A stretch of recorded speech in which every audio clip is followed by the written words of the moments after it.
ಅಂತ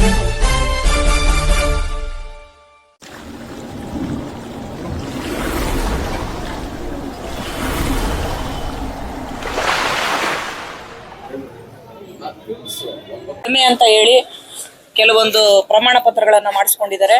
ಮತ್ತೆ ಆದಾಯವನ್ನು ಕೂಡ ಕಡಿಮೆ ಅಂತ ಬರೆಸಿ ಕೆಲವೊಂದು ಪಿಂಚಣಿಗಳನ್ನ ಪಡ್ಕೋತಾ ಇದ್ದಾರೆ. ಸರ್ಕಾರ ಈಗ ಅದನ್ನ ಪರಿಷ್ಕಾರ ಮಾಡಿದೆ. 32,000 ಆದಾಯವನ್ನ ಮಿತಿಯನ್ನ ಮಾಡಿ ಮತ್ತೆ ಜೊತೆಗೆ ವಯಸ್ಸನ್ನು ಕೂಡ ಪರಿಶೀಲನೆ ಮಾಡಿ ಪರಿಷ್ಕರಿಸಿ ಇದನ್ನ ನೀವು ವೆರಿಫಿಕೇಶನ್ ಮಾಡಿ ಯಾವುದು ಸರಿ ಇದೆಯೋ ಅದನ್ನ ಇಶ್ಯೂ ಮಾಡಿ ಅಂತ ನಮ್ಗೆ ಆದೇಶ ಬಂದಿರೋದ್ರಿಂದ ಎಲ್ಲಾ ಗ್ರಾಮಾಡಳಿತಾಧಿಕಾರಿಗಳು ಕೂಡ ಇದನ್ನ ಪರಿಷ್ಕರಿಸ್ತಾ ಇದ್ದಾರೆ. ಈಗ ನಿಜವಾದ ವಯಸ್ಸು ಎಷ್ಟಿದೆ ಏನು ಎಂಬತಕ್ಕಂಥದ್ದನ್ನ ಮತ್ತೆ ಅವರ ಆದಾಯವನ್ನ ನಾವು ಪರಿಶೀಲನೆ ಮಾಡಿ ಇವರಿಗೆ ಆರ್ಡರ್ಸ್ ಅನ್ನ ಇಶ್ಯೂ ಮಾಡೋದಕ್ಕೆ ಕ್ರಮ ತೆಗೆದುಕೊಳ್ತೀವಿ.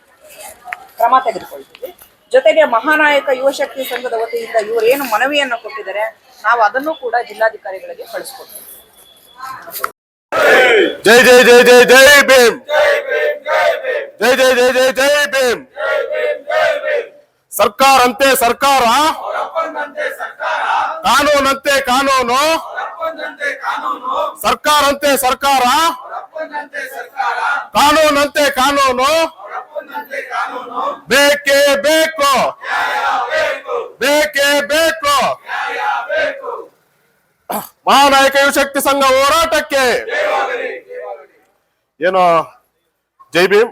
ಮಾಧ್ಯಮ ಮಿತ್ರರೇ, ಏನು ಇವತ್ತು ತಾಲೂಕು ಮುಳಬಾಲ್ ತಾಲೂಕು ದಂಡಾಧಿಕಾರಿಗಳ ಕಚೇರಿ ಮುಂದೆ ಏನು ಪ್ರತಿಭಟನೆಯನ್ನು ಹಮ್ಮಿಕೊಂಡಿದ್ದೀವೋ, ಏನಪ್ಪಾ ವಿಚಾರ ಅಂದ್ರೆ ವೃದ್ಧಾಪ್ಯ ವೇತನ, ವಿಧವಾ ವೇತನ, ಮತ್ತೆ ಸಂಧ್ಯಾ ಸುರಕ್ಷಾ ವೇತನ, ಅಂಗವಿಕಲರ ವೇತನ, ಈ ಎಲ್ಲ ಏನು 60, 70 ವರ್ಷ 80 ವರ್ಷ ಆಗಿರುವಂತಹ ನಮ್ಮ ಏನು ಇವತ್ತು ಮುಳಬಾಲ್ ತಾಲೂಕಿನ ನೋಡೋದು ನೀವು ಕಾಣ್ಬೋದು. ಪಾಪ ಅವರೆಲ್ಲ ಪ್ರತಿದಿನ ನಮ್ಮ ತಾಲೂಕ್ ಆಫೀಸ್ ಹತ್ರ ಪ್ರತಿದಿನ ತಿರುಗಾಡಿ 2-3 ತಿಂಗಳಿಂದನೂ ಸುಸ್ತಾಗೋಗಿದ್ದಾರೆ.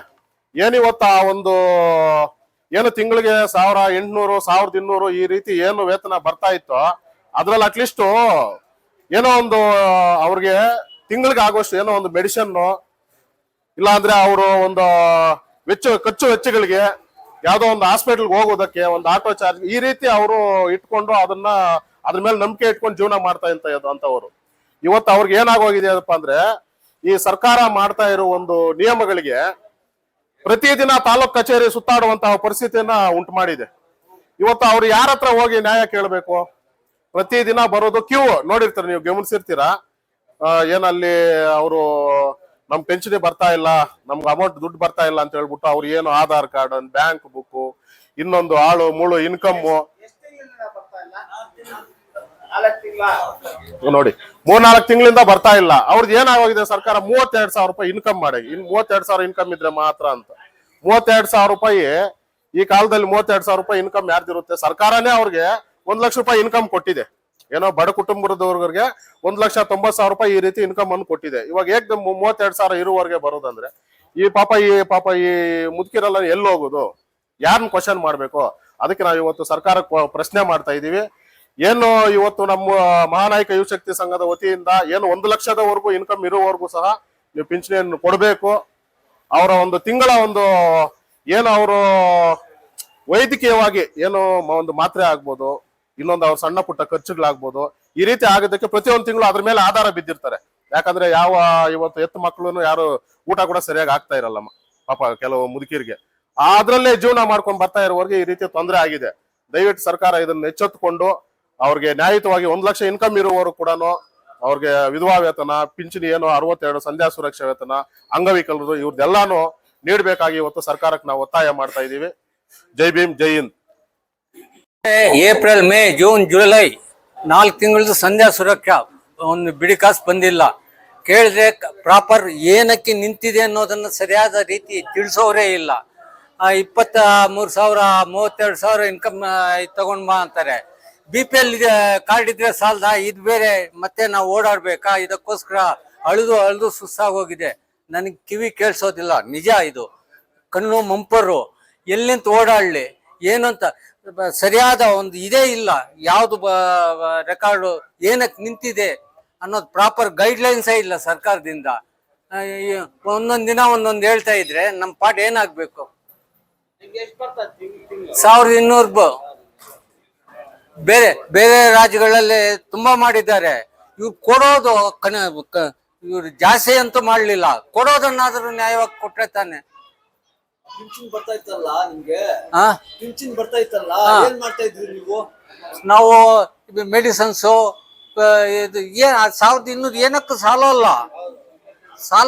ಯಾವುದೋ ಒಂದು ಮೆಡಿಸನ್ಸು, ತಲೆನೋವು, ಇವು ಎಲ್ಲ ಆಗಾಗ ಮನೆಯಲ್ಲಿ ಇಲ್ಲದೆ ಇದ್ದಾಗ ಒಂದು 10-20 ರೂಪಾಯಿ ಕೊಟ್ಟು ತಿಂಡಿ ತಿನ್ನೋದು, ಯಾವುದೋ ಒಂದು ರೀತಿ ಜೀವನ ಕಳಿಬೇಕು. 3-4 ತಿಂಗಳಲ್ಲಿ ಬರ್ತಾ ಇಲ್ವಲ್ಲ, ಇವಾಗ ಏನ್ ಮಾಡ್ತಾ ಇದ್ರಿ ನೀವು? ಅಲ್ಲಿ ಇಲ್ಲಿ ಭಿಕ್ಷೆ ಎತ್ತಾ ಇದ್ದೀವಿ. ಇವತ್ತು ಬೆಳಗ್ಗೆ ಸತ್ಯವಾದ ಮಾತು, ಬೆಳಗ್ಗೆ ಎಲೆ ಅಡಿಕೆಗೆ ಸುಣ್ಣಕ್ಕೆ 2 ರೂಪಾಯಿ ಇಲ್ಲದೆ ಪರದಾಡಿದ್ದೀನಿ.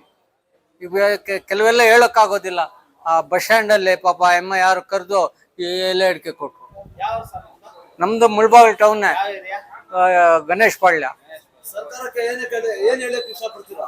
ಸರ್ಕಾರ ಕೇಳೋದು ಒಂದೇ, ಅವ್ರು ಮಾಡ್ತಾ ಇರೋದು ಅವ್ ತಾಕತ್ತಿಲ್ದೆ ಈ ಕೆಲ್ಸಗಳೆಲ್ಲ ನಮ್ಮಂತವ್ರ ಅಸಹಾಯಕರು ಅಶಕ್ತರ ಮೇಲೆ ಬೀರಿರೋದು. ಅರ್ಥ ಆಯ್ತಾ?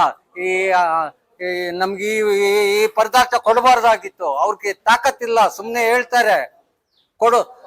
ಬೇರೆ ಸ್ಟೇಟ್ಗಳಲ್ಲಿ 4,500 ಎಲ್ಲ ಕೊಡ್ತಾ ಇದ್ದಾರೆ. ಇಲ್ಲಿ ಪುಟ್ಕೋಸಿ 1200 ಕೊಡ್ತಾ ಇರೋದು. ತಾಕತ್ತಿದ್ರೆ ಏನೋ ಎಂತದ್ದು ಫಲಾನುಭವಿಗಳಿದ್ದಾರೆ ಅಂತಾರೆ.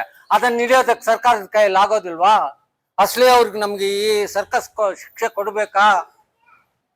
ದೈಹಿಕ ಶಿಕ್ಷೆ ಅಲ್ಲ.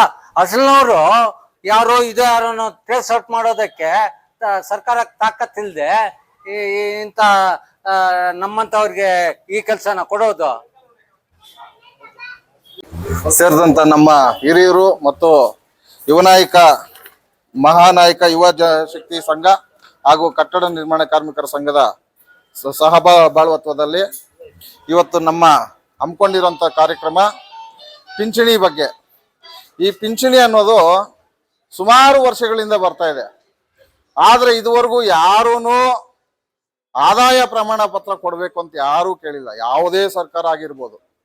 ಆದರೆ ಇವತ್ತಿನ ಸರ್ಕಾರ ಈ ಪಿಂಚಣಿ ಬಗ್ಗೆ ತುಂಬಾ ಯಾಕಂದ್ರೆ ಇದು ಊಟ ಕೊಟ್ಟಂಗೂ ಕೊಡ್ದಿರ ಇದ್ದಂಗೂ ನಡೆಸ್ತುವಂತ ಸರ್ಕಾರ. ಒಂದು ಮಾತಲ್ಲಿ ಹೇಳ್ಬೇಕು ಅಂದ್ರೆ ಇವ್ರ ಹತ್ರ ಹಣ ಇದೆಯಲ್ವೋ ಗೊತ್ತಿಲ್ಲ, ಹಣ ಇಲ್ಲದೆ ಇರ್ಬೋದು ಅನಿಸತ್ತೆ.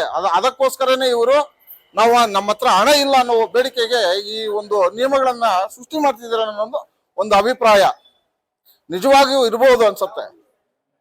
ಇಂಥವ್ರ ಪಾಪ ಮುದುಕರು ದಿನಗಟ್ಲೆ ಅವ್ರು ಕೊಡೋದೇ 800 ರೂಪಾಯಿ. ಇವರು ಸುತ್ತಾಡೋದಕ್ಕೆ ಖರ್ಚಿಗೆ ಸಾಕಾಗ್ದಿರೋ ಸಾಲ ಸೂಲ ಮಾಡ್ತಿರೋಂಥ ಸಂದರ್ಭದಲ್ಲಿ ಇವ್ರು ಕೊಟ್ಟು ಪ್ರಯೋಜನ ಏನಿದೆ?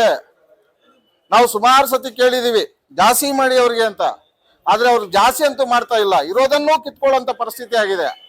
ಹೊಸದಾಗಿ ಯುವಕರಿಗೆ ಕೊಡ್ತಾ ಇದ್ದಾರೆ. ಯುವಕರಿಗೆ ಪಾಸ್ ಕೊಡ್ತಾ ಇದ್ರೆ ವಿನಃ ಮುದುಕರಿಗೆ ನೀವೇನ್ ಕೊಡ್ತಿದ್ದೀರಾ ಸ್ವಾಮಿ? ಮುದುಕರು ಕೊಡಿ. ಅವ್ರಿಗೆ ರೋಗಿಗಳಿದ್ದಾರೆ, ಅವ್ರ ತಂದೆ ತಾಯಿಗಳನ್ನ ಸಾಕದೇ ಇರೋಂಥ ಕುಟುಂಬಸ್ಥರು ಎಷ್ಟೋ ಇದಾವೆ, ಅಂತವ್ರು ಕೊಡಿ. ಅವ್ರಿಗೆ ಜೀವನ ನಡೆಯುತ್ತೆ, ತಿಂಡಿಗಿರಲ್ಲ, ಮನೇಲಿ ಬೇಗ ಊಟ ಆಗಲ್ಲ. ಅಂತ ಸಂದರ್ಭಗಳಲ್ಲಿ ಏನೋ ಅವ್ರ ಪಾಪ ತಂದು ತಿನ್ನುವಂತ ಶಕ್ತಿಗಳು ಅವ್ರಿಗೆ ಕೊಡೋದ್ ಬಿಟ್ಟು ಇಲ್ದಿರೋ ಒಂದು ಸೌಲಭ್ಯತೆಗಳನ್ನು ಕೊಡೋದಕ್ಕೆ ಹೊರಟಿದಿರೋ ಸರ್ಕಾರ ನಾಚಿಕೆ ಆಗಲ್ವ ನಿಮ್ಗೆ? ಸರ್ಕಾರಕ್ಕೆ ನಾಚಿಕೆ ಆಗ್ಬೇಕಲ್ಲ ಫಸ್ಟ್. ಯಾರನ್ನು ಪರಿಗಣಕ್ಕೆ ತಗೋಬೇಕು ಅನ್ನೋ ಒಂದು ಮಾನವ ದೃಷ್ಟಿನೇ ಇಲ್ಲ ಅಂದ್ರೆ ಸರ್ಕಾರಕ್ಕೆ. ಎಂತ ಸರ್ಕಾರ ಆಗಿರ್ಬೋದು ಸ್ವಾಮಿ. ಹಾಗಾಗಿ ನಾ ಹೇಳೋದೇನಂದ್ರೆ ಇವು ಮುದುಕರಿಗೆ ನೀವು ಜಾಸ್ತಿ ಮಾಡದಿರೋದ್ರು ಪರವಾಗಿಲ್ಲ, ಕೊಡುವಂತದ್ದು ಸೌಲಭ್ಯತೆ ಆದ್ರೂ ಕೊಡಿ ಅಂತ ನಾನು ಈ ಮಾತಿನ ಮೂಲಕ ಕೇಳ್ಕೊಳ್ತಾ ಇದ್ದೀನಿ. కూలీ 4 చేసే కయ్యలే అంతే, ఇంకేం పనికి పోయే కయ్యలే. ఈ కొండ పక్కల మున్బాగలే.